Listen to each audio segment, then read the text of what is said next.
Let's bring in Solly, who was on the line a few moments ago, but it was fleeting because the line went down. Solly, are you there now?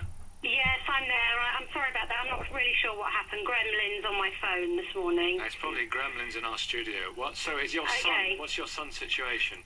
So my son is 29 now. He's an adult. And as a child, he was so hyperactive, just all over the place. He was just like a little ant that was just scurrying around, constantly on the move.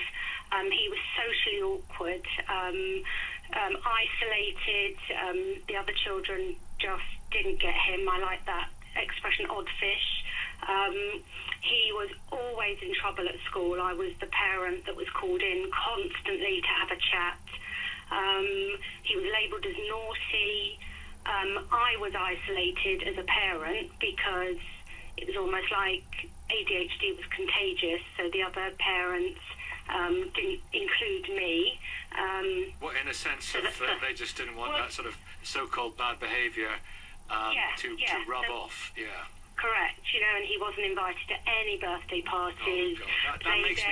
That's the one thing that makes me seethe. Yeah. It really does. Yeah. And this was back in the 80s, and people didn't really understand ADHD then. It wasn't particularly given the credence it is now, thank goodness. I think, because I'm also a teacher, I think now as soon as we hear ADHD, I think as professionals, we take it much more seriously. Saying that, there are still tons of things that schools could be doing better. Because children are still being labelled as naughty and parents are still being blamed as bad parents. So it's just so encouraging hearing, like Rob's story, that he can turn things around. One thing I wanted to say as well, so my son, who is now an adult, he used to take medication, but he didn't like the feeling. He didn't like it; made him feel too quiet. So he stopped taking it. But the consequence of that now is that he makes so many bad, poor decisions. I mean, he's still very disorganised. But the big worry is that he makes poor financial decisions. So he can just get credit cards. There's nothing to stop him just getting himself into huge trouble because he's not able to sit down and clearly make those decisions. The other thing, sorry, just to take up your time, is that us as parents are just struggling on our own. And I think it was Helen who said, our children are given the support and the help at school, possibly through a consultant with some medication. But then what? Then we're left with no behaviour plans, no way of knowing what to do at home with our children and the long summer holidays and weekends. So I set up my own consultancy to help families because there's just nothing out there to support families. So it's called Yellow Sun. Just because I was just sick and tired of just seeing parents struggling and feeling like I felt, which was just so lonely and not included, and just, and I'd watch other families and they'd be in a restaurant and it'd be fine and they'd all be happy and there'd be no, jumping up and down and rudeness and throwing chairs and, and I just feel so tragically sorry that there's no overall general support for families. We are not taking up our time at all, as you said earlier on, because that was so important what you said, and what you're doing is terrific as well. Listen to this. Listen to this text here. Dear 5 Live, at 53, I'm hoping you may have saved my life. From what I've heard about ADHD today, it could be the diagnosis I'm looking for after years of all kinds of troubles. That's from Roy in Devon. And if you heard Rob in Worthing, that was kind of, he's not with us anymore, but that's kind of his story as well.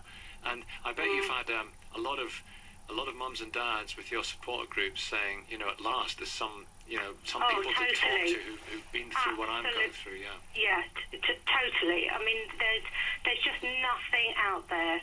I belong to Facebook groups, and in fact at 9:30 I need to go because I'm actually running a support group this morning. I'll let you go. No, that's okay. But just it parenting. You know, there are some amazing parents out there doing fantastic jobs.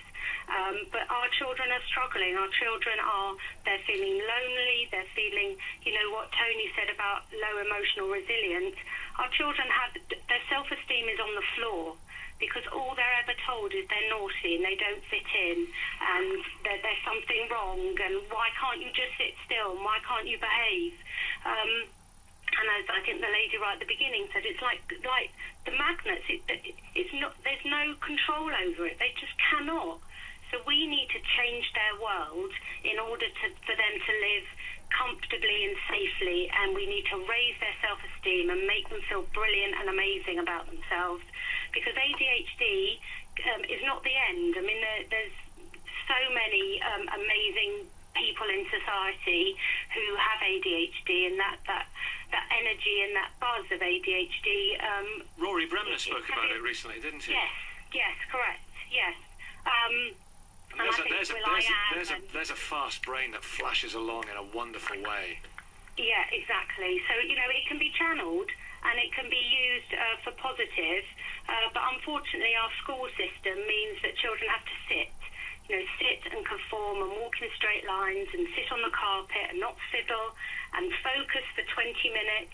Well, our children can't do that. So, you know, I mean, this is another bugbear of mine is schools, but we need to change our stupid Victorian system where we have to learn skills that we just don't need anymore. We need to make schools much more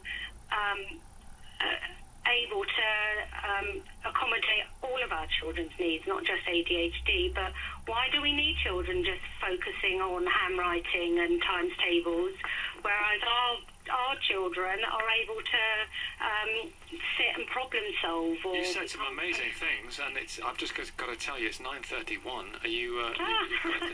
I've got a few minutes. I'm sure my mums won't mind if I'm a bit late. Well, you said it brilliantly. We've got to go to the news, weather, and sport. But listen, thank you. I'm so pleased we got the line back after it went down. I'm delighted. So thank you, and thank you for all the amazing work, and you know, keep up. And all those parents with children with ADHD, it's not a sentence. It's not a lifelong problem. We can use it to the benefit of our children. But as you say, we have to raise their self-esteem and make them feel brilliant about themselves. That was your phrase, self-esteem on the floor. Thank you very much, Solly. Thank you. 08085 909 693, living with ADHD.